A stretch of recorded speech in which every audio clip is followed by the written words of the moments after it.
Ajá, kiosco verás, compadre.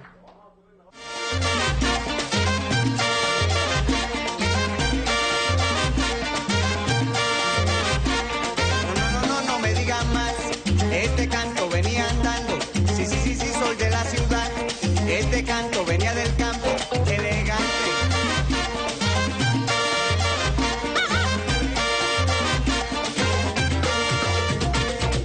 No me digan más. América Latina obrera, no sé por qué no lo haces. El yanqui teme a la revolución.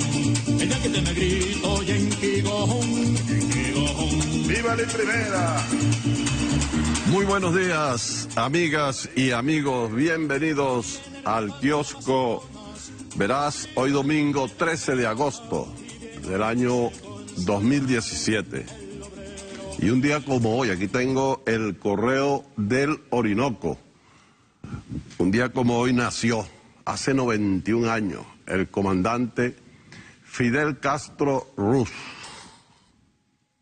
Muchos lo definían como el último líder mundial. Murió Nelson Mandela, quedó Fidel Castro, pues, y hoy está de cumpleaños.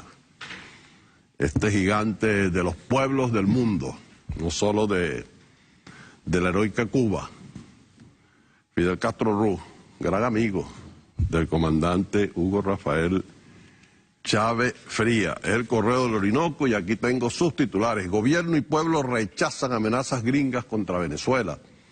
En todo el mundo, la solidaridad llega a la patria de Bolívar y Chávez ante la amenaza cierta de una invasión por parte del gobierno de Donald Trump. Aquí no se anduvo con ambages, con eufemismo. El señor Donald Trump dijo, hay una opción militar. Y primero mostró los músculos. Dijo, tenemos tropas en todas partes del mundo. Y Venezuela no está muy lejos. No solamente Venezuela no está muy lejos, es que las tropas de los Estados Unidos no están muy lejos, están al lado, aquí en Colombia. En Colombia hay 7 bases militares, que por cierto, cuando el gobierno de Álvaro Uribe y el gobierno de José Manuel Santos, o Manuel Santos, permitieron que se instalaran esas bases gringas allí, el comandante Fidel Castro dijo que son 7 puñales clavados en el corazón de América Latina. Pues están muy cerca las bases, las tropas de las que habla Trump, de la República Bolivariana de Venezuela. Pero hay una historia también que recorre el espinazo de Sudamérica, desde Venezuela hasta el Potosí, que es la gesta libertaria de estos pueblos, los pueblos bolivarianos. De manera que el señor Trump, pues, con sus fanfarronadas, que son algo más que eso, porque se trata de un imperio, independientemente de su decreto militar del mundo.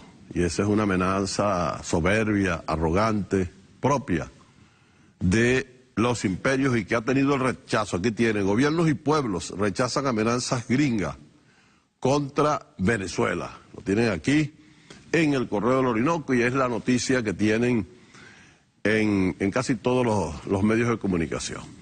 Pero esta semana ha sido una semana, o todos estos días, esta quincena, porque algunas de éxitos deportivos, de éxitos que no aparecen destacados en los medios de comunicación privados, porque hay una especie de regla no escrita, de ley no escrita, de que todo aquello que es positivo para Venezuela y para el pueblo de Venezuela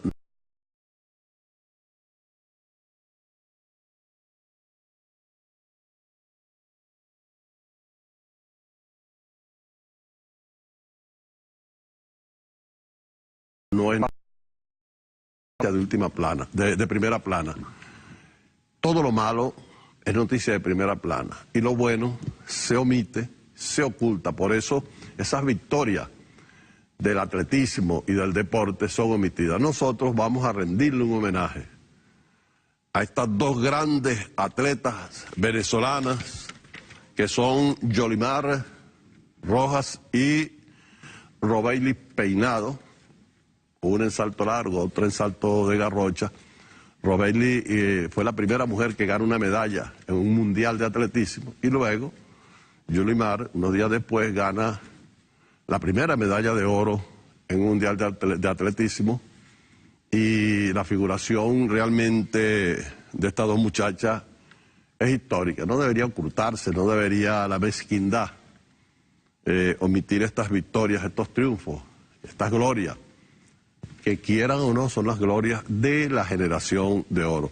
El equipo de producción del Kiosco Veraz realizó este video bajo la coordinación eficientísima de María Silvia Ibarra, y allí tienen Yulimar y Robeily, oro, gloria y bronce. Allí la tienen.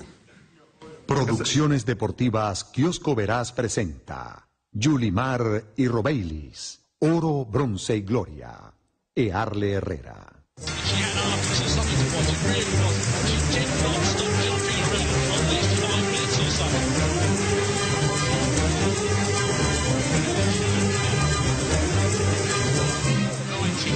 Saltaron del Orinoco al Támesis.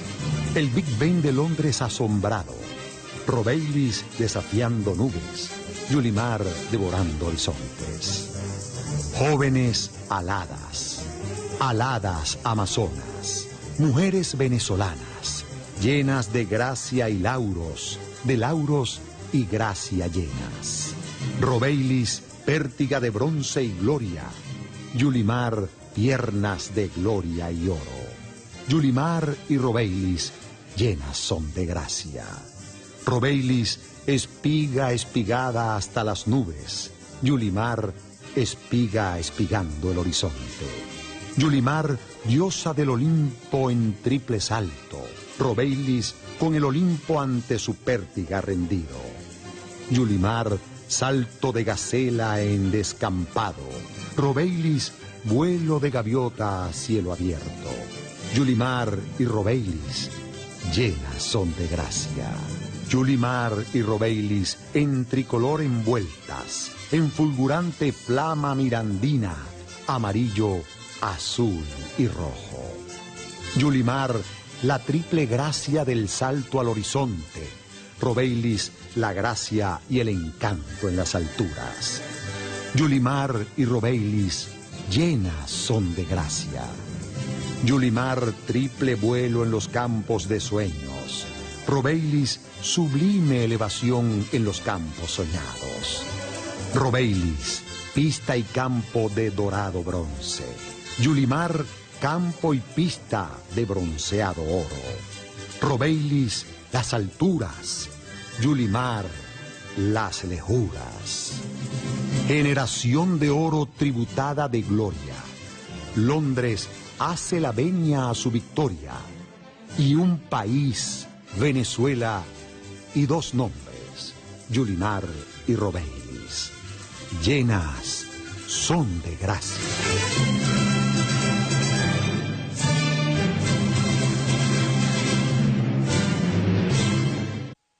Producciones Deportivas Kiosco Veraz presentó Yulimar y Robeily, oro, bronce y gloria. Earle Herrera. Yulimar y Robeily, llenas son de gracia. Voy a leer aquí, a propósito de esta victoria, un comentario del profesor Eleazar Díaz Rangel en su columna Los Domingos de Díaz Rangel. Su nota, vamos a llamarla editorial de su columna, la más grande, se llama La amenaza viene del norte, que tiene que ver con, pues, la amenaza del señor Donald Trump. Y en los taquitos, en sus comentarios breves, el primero se refiere justamente a la victoria de estas dos chicas, estas gloriosas muchachas venezolanas. Y dice el profesor Díaz Rangel empezó como periodista deportivo, hizo el periodismo político, pero realmente esa cuestión lo marcó y él se quedó siendo un cronista deportivo. Está en el Hall de la Fama del deporte venezolano por sus aportes al periodismo especializado en la materia del deporte. Y dice el profesor Díaz Rangel, quien es bastante crítico en muchos casos sobre pues la política deportiva del Estado. Dice: los triunfos en el deporte merecen abrir esta sección. Además del exitoso desempeño en el Mundial de Atletismo, admiración por encima de todos los países latinoamericanos. Venezuela estuvo por encima de todos los países latinoamericanos, con una medalla de oro y otra de bronce. Venezuela peleó la final, ya esto es esta semana, ayer. Venezuela peleó la final del Suramericano de voleibol, nada menos que con Brasil, 30 veces campeón. El softbol femenino clasifica después de ganar 7 juegos con una sola derrota. Y una pregunta a la Federación Venezolana de Atletismo, la FBA. ¿Cómo explican que si no llegan a 20% las mujeres en el atletismo venezolano, en la última década se han destacado más que los hombres? Bueno, profesor Díaz Rangel, esa es una pregunta que se la vamos a hacer a una mujer. A la Unión de Mujeres Venezolanas, porque yo no sé si la federación tendrá respuesta, que teniendo en el universo de nuestros atletas el 20% es mujeres, el otro 80% son los hombres. Y sin embargo son las mujeres las que han tenido las mejores actuaciones en los últimos tiempos. También ha sido así en el fútbol. Si obviamos pues el subcampeonato que acabamos de obtener también en fútbol masculino. Pero la cosecha femenina parece que es la que está marcando la hora. Y también destaca aquí el profesor Eleazar Díaz Rangel que en este caso Venezuela pues quedó por encima en este mundial de atletismo en Londres, por encima de los países latinoamericanos. Realmente es un momento glorioso para el atletismo venezolano, después de lo que se llamó una generación de oro, o la época de oro del atletismo, mejor dicho. La generación de oro es la de hoy, pero aquella época de oro fue en los años 60, cuando Venezuela tuvo un grupo de hombres y mujeres que realmente se destacaron en las competencias internacionales, como Rafael Romero, Horacio Esteves, Arquímedes Herrera, Gisela Vidal, Hortensio Fusil, bueno, atletas, Héctor Thomas, decathlonista, por cierto, atletas en deportes de pista y campo, que en aquellos años 60 realmente llevaron muy alto el nombre de Venezuela en los bolivarianos, los suramericanos, los panamericanos y también en los Juegos Olímpicos. Después de esa época de oro, vuelve a brillar, esta vez sí, el oro, y lo hace pues con estas dos jóvenes, Robeily Peinado, de 19 años, y Yulimar Rojo, para decirlo con sus propias palabras, de 21 añitos. Estas chicas se pierden de vista el futuro que tienen en el deporte venezolano. Ahora sí, vamos a la política. Esta semana el presidente de la República, Nicolás Maduro, después de subordinarse a la Asamblea Nacional, de eso vamos a hablar más adelante, presentó una ley sobre delitos de odio.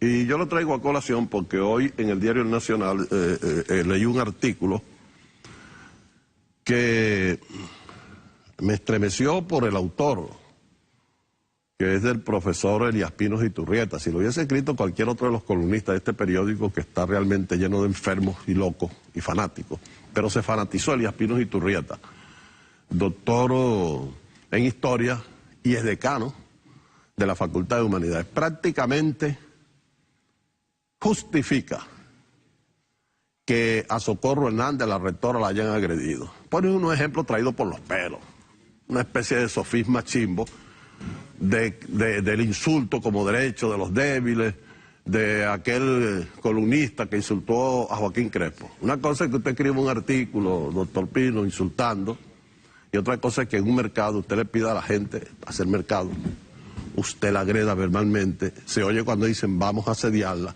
no la vamos a dejar comprar. Son dos cosas absolutamente distintas. Cuando hay una gavilla contra un ser humano, usted está instigando a un delito, usted se está fanatizando, y eso realmente, como es decano de una facultad de humanidades, es triste, muy triste.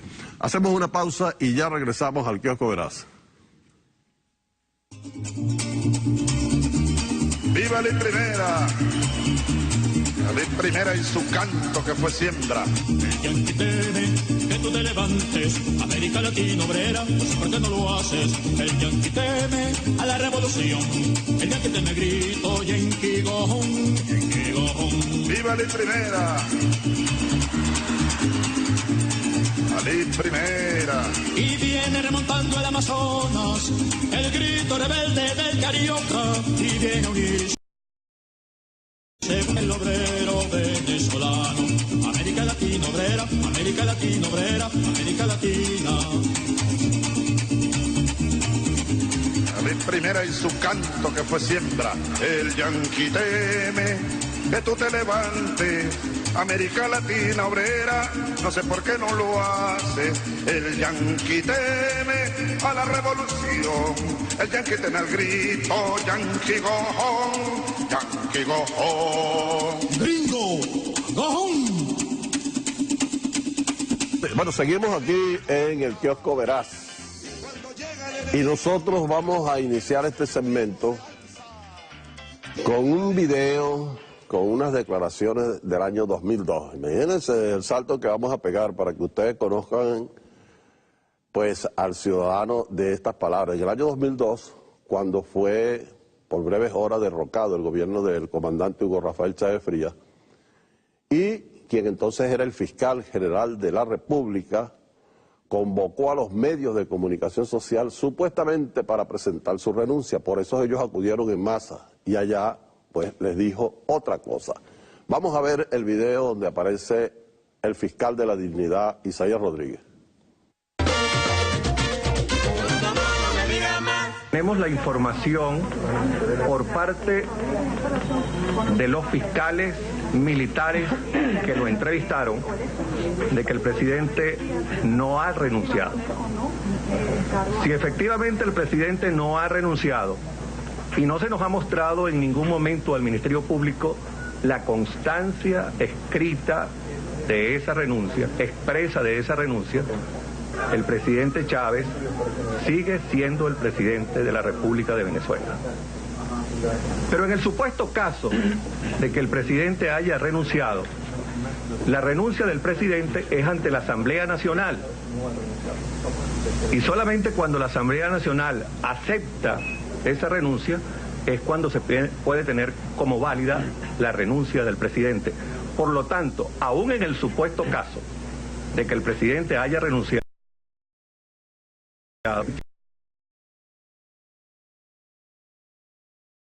en la Asamblea Nacional donde se valida la supuesta renuncia del presidente.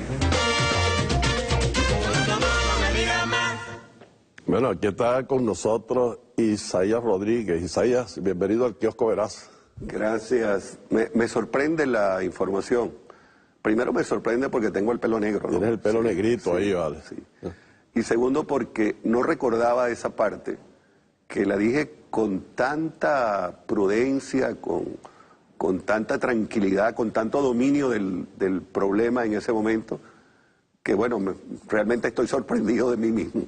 Sí, y eso es algo, Isaías, que realmente nosotros sí en ese momento, porque había un golpe de Estado, había una persecución contra los chavistas y los funcionarios del chavismo y contra los hombres y las mujeres de Estado, y esa serenidad tuya realmente, no es que te sorprenda ahora, a nosotros nos sorprendió en aquel momento. Pues.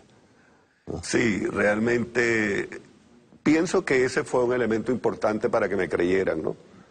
No fue una manifestación eufórica ni una manifestación llena de emociones, sino una expresión pensada, reflexionada. Ahora la estoy viendo. Realmente cuando uno expresa alguna cosa, uno no se ve. Uno se siente, pero no se ve, ¿no? Así es. Y creo que ese fue un elemento convincente. Y el otro elemento convincente fue que todas las televisoras me sacaron del aire, me pusieron fuera. Una vez que dijiste eso. Una vez que dije, no esto, cuando dije esto es un golpe de Estado. Esto es un golpe de Estado. Así es. Entonces, en ese momento me cortaron, hablé aproximadamente como unos 3, 4 minutos, bueno, 3 minutos para Globovisión, para los demás pude haber durado hasta 4 minutos 15 segundos, algo así. Pero también ese corte contribuyó a que el país me creyera, porque al cortarme unos medios que estaban totalmente identificados con el golpe, el país reflexionó. Digo, lo que está diciendo el fiscal es verdad. Primero, lo dijo muy serenamente. Y segundo, lo sacan del aire. Así es. Sí. Y viendo la parte humana, Isaías, bueno, yo realmente tuve el honor de prologar de tu libro Abril empieza en octubre. Extraordinario prólogo. Un extraordinario libro. Y han pasado ya todo este tiempo. Una pregunta de lo que llamo yo la condición humana. ¿Qué sientes tú en la distancia cuando hoy el presidente Nicolás Maduro dice que tú salvaste la República?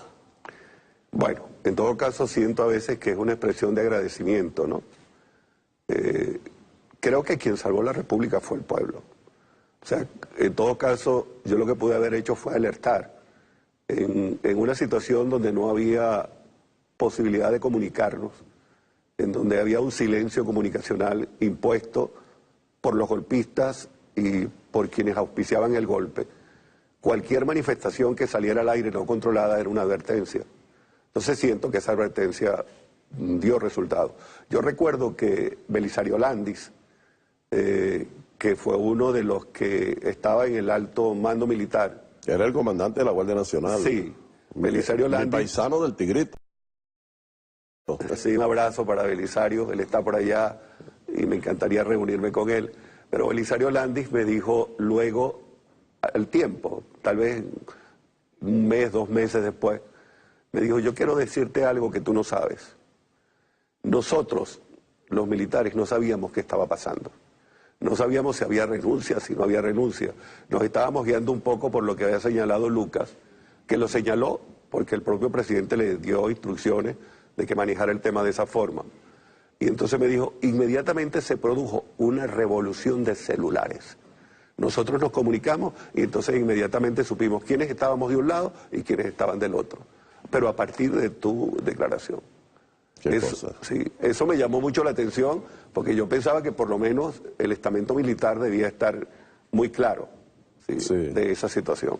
Claro, cuando yo doy la información, yo he mandado a averiguar con mis fiscales la situación del presidente y logro que se entrevisten con él. Él estaba en Fuerte Tiuna, estaba acostado sobre un colchón, tenía un mono deportivo y tenía un televisor. Y bajó una fiscal militar por instrucciones mías y habló con él y le preguntó que se había renunciado. Le dijo, no, dígale al fiscal que yo no he renunciado. Y entonces inmediatamente habló con mis fiscales, porque los fiscales militares no dependen de la Fiscalía General. Habló con mis fiscales, le dio la información y estos me la trajeron. Cuando yo doy la información, estoy absolutamente consciente de que en efecto no había renunciado. Qué bien, bueno, esa es la historia escuchada por su propio protagonista, uno de los protagonistas de aquellos días aciagos, cuando se dio un zarpazo a la Constitución, entonces sí, de la República Bolivariana de Venezuela. Pero Isaías Rodríguez, además, que hemos compartido en la Constituyente de 1999 y en la actual. Y en la próxima. Y en la próxima también. Tendremos ese privilegio histórico. Además es poeta, es escritor, en prosa, en poesía. Y él ha dicho algo que quien salvó la República fue el pueblo. Y el pueblo es el autor de épicas, de momentos estelares, y muchos de ellos pasan desapercibidos, como ocurrió en estas elecciones para la Constituyente. La forma en que el pueblo votó, hizo todo para cumplir nada más que con un voto para una Asamblea Nacional Constituyente. Aquí hemos hecho un video del equipo de producción, este excelente equipo de producción del Kiosco Verás, ya lo nombré, María Silvia y Rivera Ibarra, que se titula, te invito para que veas este micro, se titula Votos del Torbes. Allí lo tienen. Producciones Parameras, Kiosco Verás, presenta la crónica de hoy. Votos del Torbes. Earle Herrera.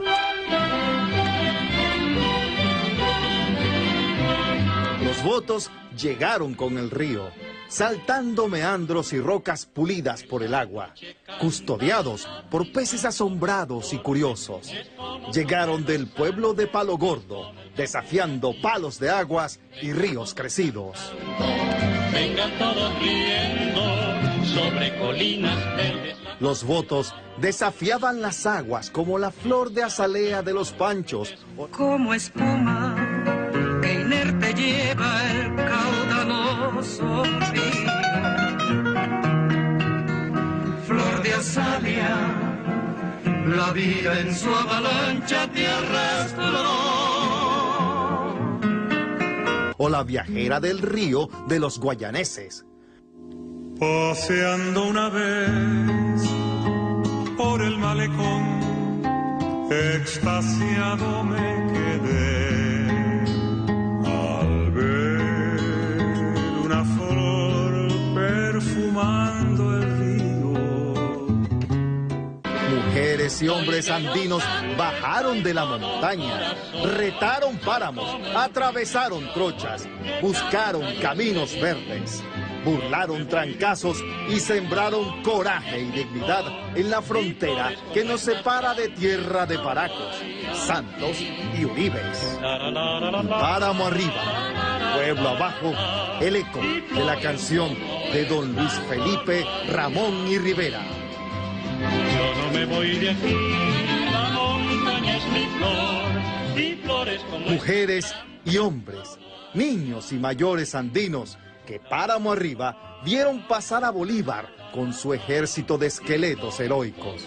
Mujeres y hombres que a mí, que soy oriental, con su épica me hicieron pasar todo el día tarareando y musitando. Soy de los Andes, soy todo corazón, soy como el ruiseñor que canta y es feliz. Yo no me voy... Vuelvo a los votos fluviales que comparé con la flor de azalea sobre el Motatán y la viajera del río que cada tarde espero en el malecón del Orinoco, Padre. Y allá, y aquí, viendo hombres y mujeres saltando rocas y meandros, con las brisas sobre el Torbes, oigo el grito de la mujer venezolana que nos taladra el alma. Aquí vamos, nadie nos detiene. Por ti, Choy. Por ti, Choy.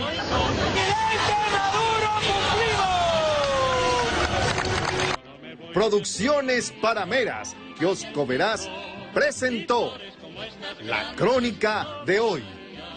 Votos del Torbes, de Arle Herrera.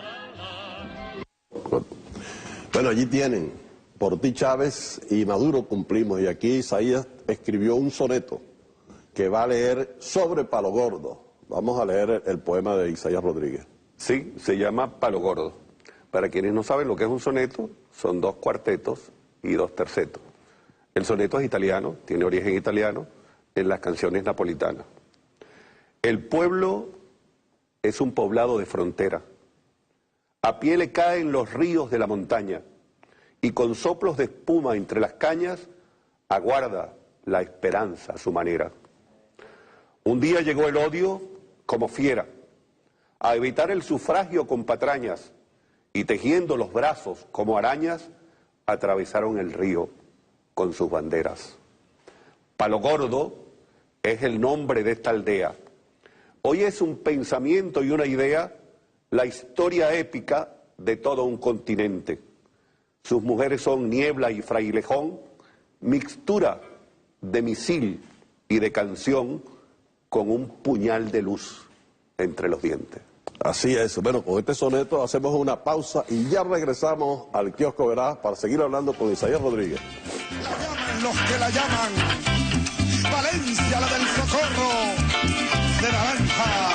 Seguimos en el Kiosco Verás y vamos a seguir en esta onda lírica, hoy que está de cumpleaños número 91 el comandante Fidel Castro Ruz. Vamos a irnos otra vez a los Andes, por esa épica del pueblo de los Andes. Por cierto, esos municipios se llaman el municipio Francisco de Miranda, tanto en Mérida como en los Andes. Están votando hoy porque no solamente ellos pudieron hacerlo, sino que además hubo mucha gente que no lo hizo porque no les permitieron pasar, porque les lanzaron piedras. Eso es lo que no ve Pinos Iturrieta y que él apoya a través de sus artículos, estas agresiones al pueblo venezolano. Él apoya que le lanzan materos a la gente. Vamos a ver esa épica de un pueblo que se quiere expresar únicamente a través del voto, de la paz y del diálogo. Votos del Torbes. Producciones Parameras, Kiosco Verás, presenta la crónica de hoy. Votos del Torbes. Earle Herrera.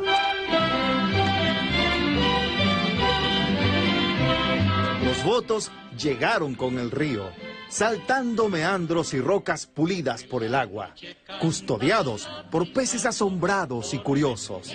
Llegaron del pueblo de Palo Gordo, desafiando palos de aguas y ríos crecidos. Vengan todos riendo sobre colinas verdes. Los votos desafiaban las aguas como la flor de azalea de los Panchos. Como espuma que inerte lleva el caudaloso río. Flor de azalea, la vida en su avalancha te arrastró. O la viajera del río de los guayaneses.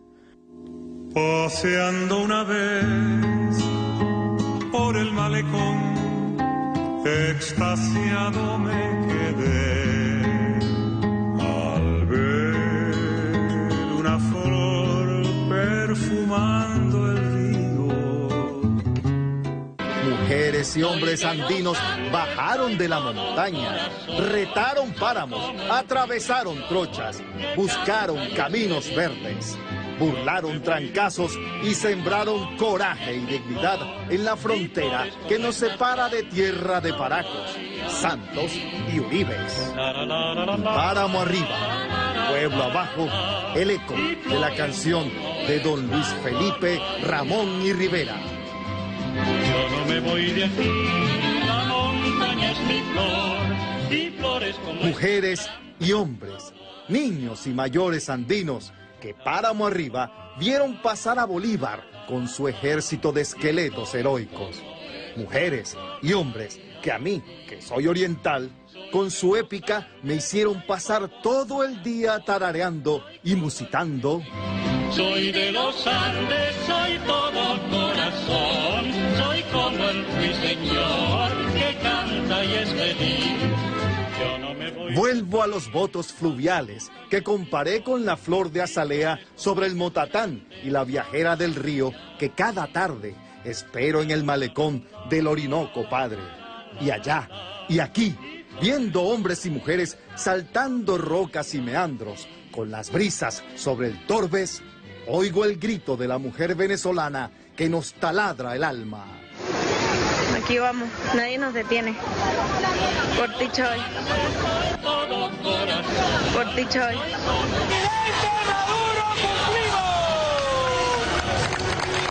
Producciones Parameras, Kiosco Verás, presentó la crónica de hoy.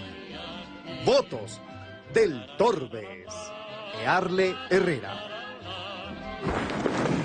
Así es, poeta. ¿Por qué esta gente que va a elegir una constituyente después que atraviese esos ríos y esas montañas dice por ti, Chávez? Porque yo creo que fue Chávez quien los inspiró. El discurso de Chávez, lo que dejó Chávez como legado. La gente piensa que el legado de Chávez es algo material, es las misiones, es la conquista de los derechos sociales. Pero el legado de Chávez es mucho más. Es eso, indudablemente que es eso, que son conquistas reales de la sociedad. Pero el legado de Chávez es tratar de concebir en América Latina una América Latina fuerte, integrada. El legado de Chávez es la relación de Chávez con el mundo, de Venezuela con el mundo. Esa relación creada para que geopolíticamente Venezuela en este momento sea un factor de decisión mundial, con Rusia, con Irán, con China, ¿sí?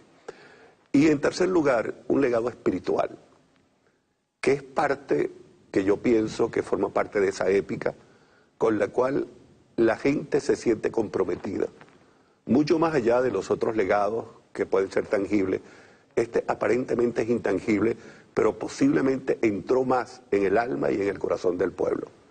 La gente le prende velas a Chávez. Mucha gente piensa que Chávez no está muerto. Es más, que Chávez va a regresar.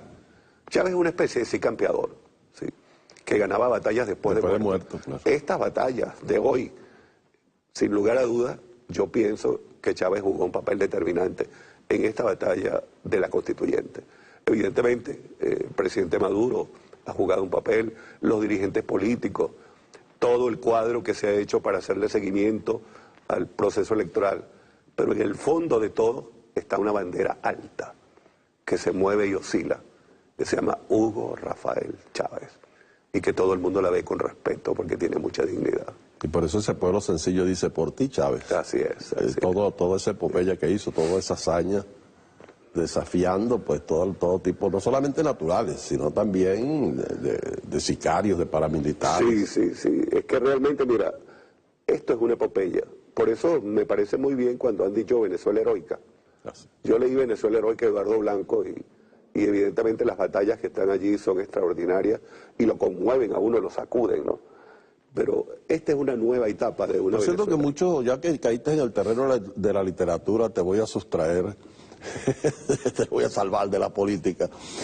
Cuando hablas de Venezuela heroica, que muchos críticos dijeron que era como una telenovela, que era un lenguaje cursis, pero que es el libro, bueno, que leímos todos en bachillerato, ese por las metáforas que utiliza Eduardo Blanco, pues. Yo creo que eso responde, la literatura responde a distintas épocas. Ahí influyó mucho el romanticismo. Exactamente, ¿sí? Eso es correcto. Y entonces él escribió en el lenguaje romántico, ¿no? Eso es correcto. Hay dos etapas en Rubén Darío, que es el gran poeta de América Latina, incluso que penetró por primera vez a Europa. Rubén Darío tuvo una etapa romántica. Absolutamente. Andrés Eloy Blanco, tú lees Poda, sí, y después lees Giraluna y ves que hay una etapa romántica y salta, ¿no? Claro, hay grandes poetas. Por cierto, perdona que te interrumpa, hay un poema dedicado a los pinos de Rubén Darío, donde él se defiende y él dice, ¿quién que es no es romántico? Así es. O sea, todo el que es romántico. Y incluso en la etapa inicial de Rubén Darío, la etapa de la vida de Rubén Darío fue muy romántica al comienzo. Él se enamora y vive con ella. No sé si posteriormente se casa, yo creo que sí se casa con ella. Se enamora de la hija de un jardinero del palacio que no sabía leer ni escribir. Y él la enseña a leer y escribir. Una mujer preciosa. Increíble, ¿no? Preciosa. Por cierto, tuvo... Bueno, un poeta tiene que casarse con la hija de un jardinero. Sí, así es. Pero fíjate tú, Isaías, ¿no? Por razones de tiempo. También me llamó la atención que el poema que tú recitas, que le dedicas a Palo Gordo, lo haces en soneto, en una forma de los 14 versos, los 2 cuartetos, los 2 tercetos. En decasílabo. En decasílabo, que realmente son pocas las personas que están escribiendo actualmente con lo que llaman rima y métrica, pues. ¿Qué te lleva a ti a escribir en soneto? Bueno, en principio Italia. En Italia, quien no escribe en soneto no se acepta su poesía.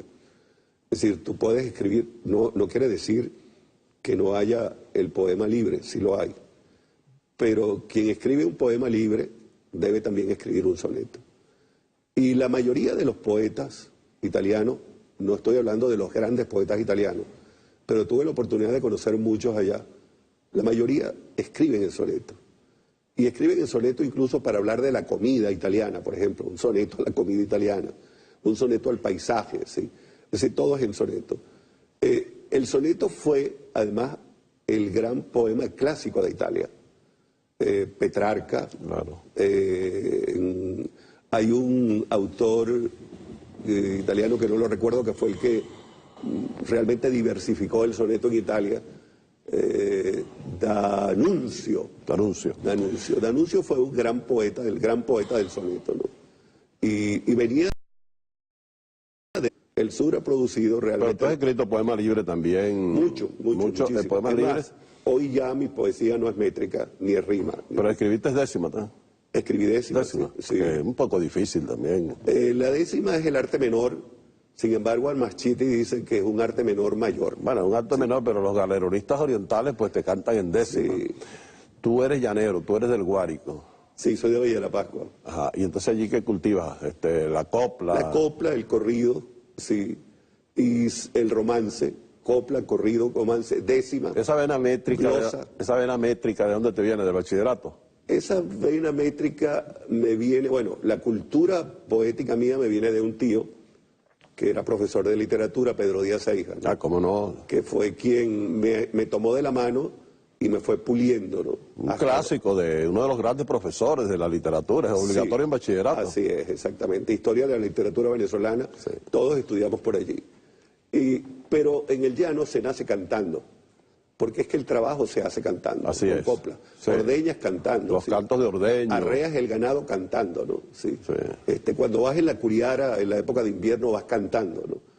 Y cantas en los velorios de cruz, cantas el contrapunteo, el famoso contrapunteo de Florentino y el Diablo de Arbelo Torrealba. Y el gran poeta del llano es Arbelo Torrealba, que es un poeta además con ritmo y octosílabo y también con rima, con métrica. Sí.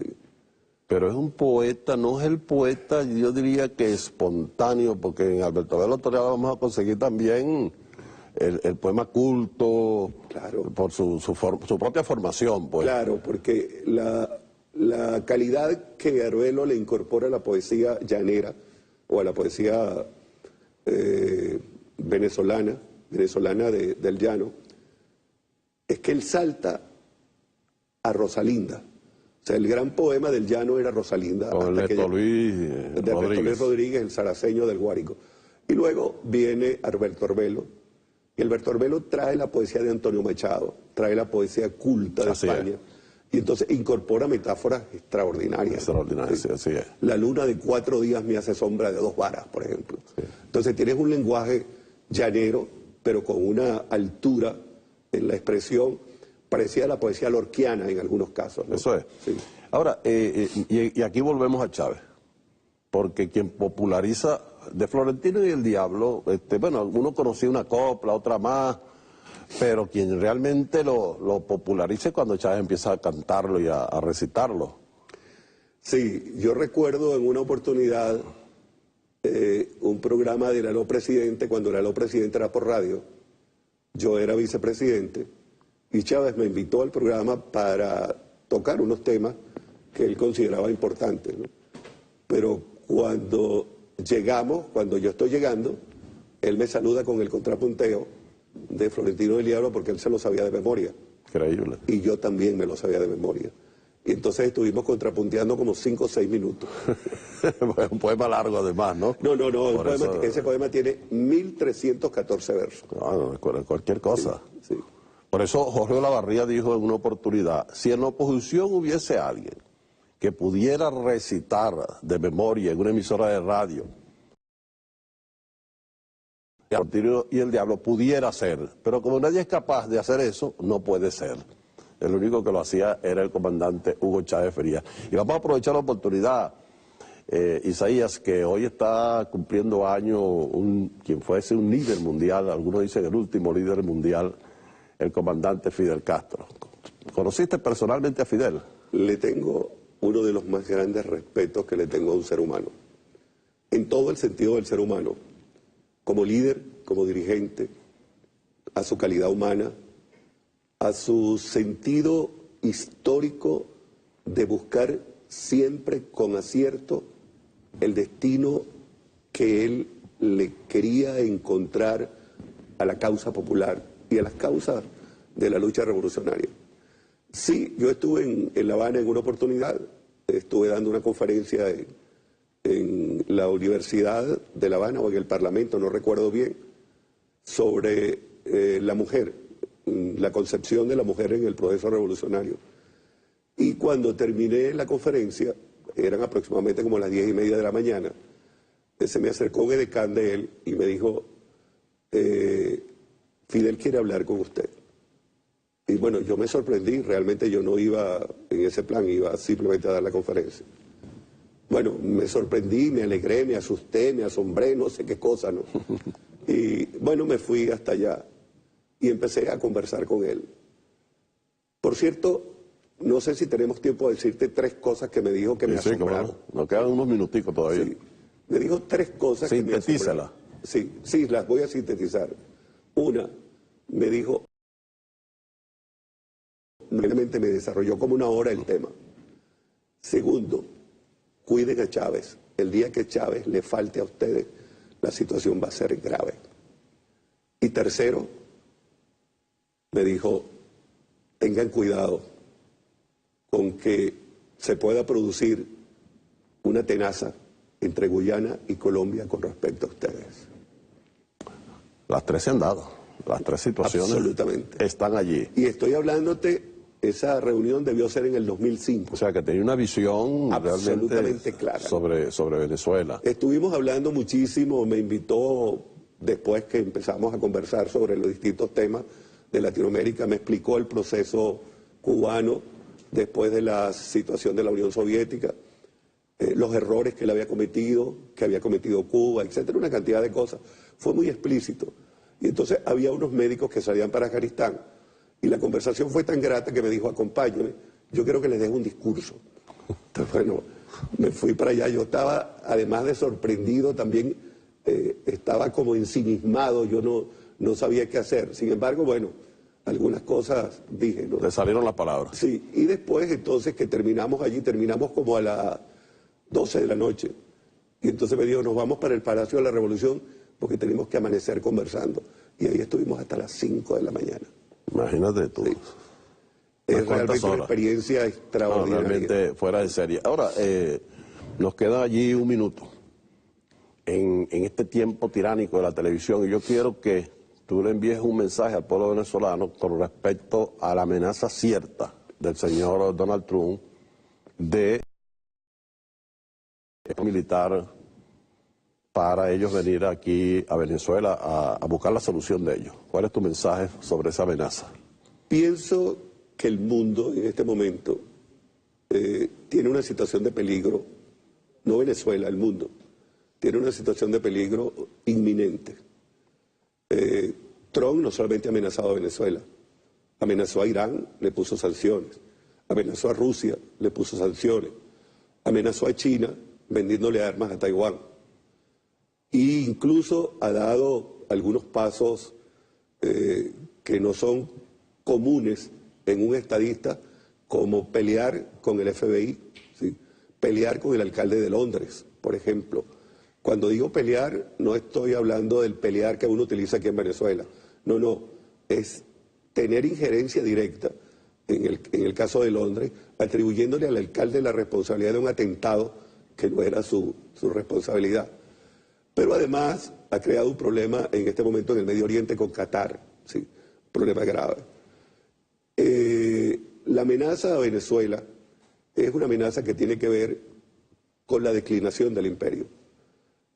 Hay una declinación evidente, manifiesta del imperio, y seguramente que Estados Unidos tiene instrucciones de rescatar a como dé lugar lo que era su antiguo patio trasero, que ya no será más su patio trasero.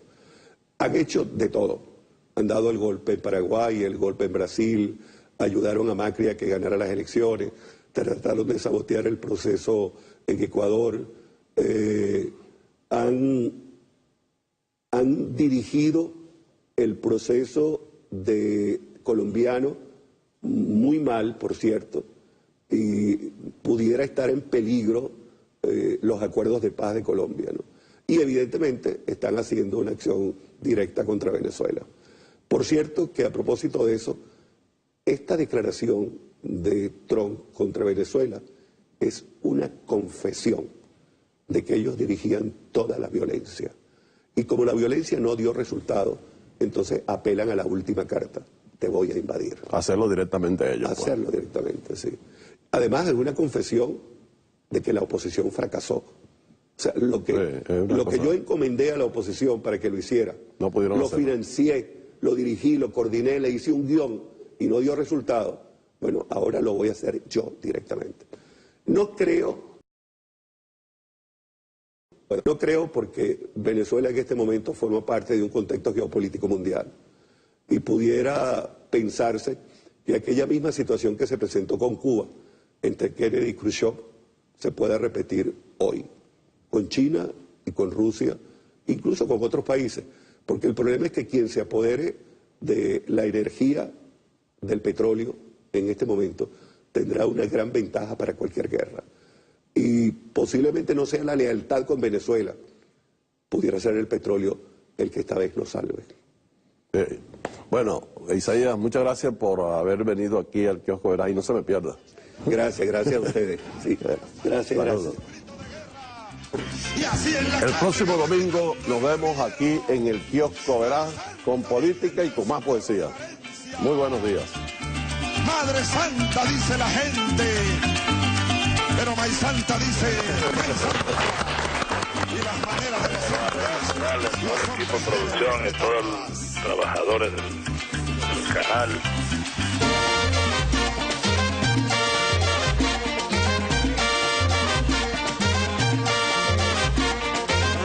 No me digan más, este canto venía andando, sí, sol de la ciudad, este canto venía de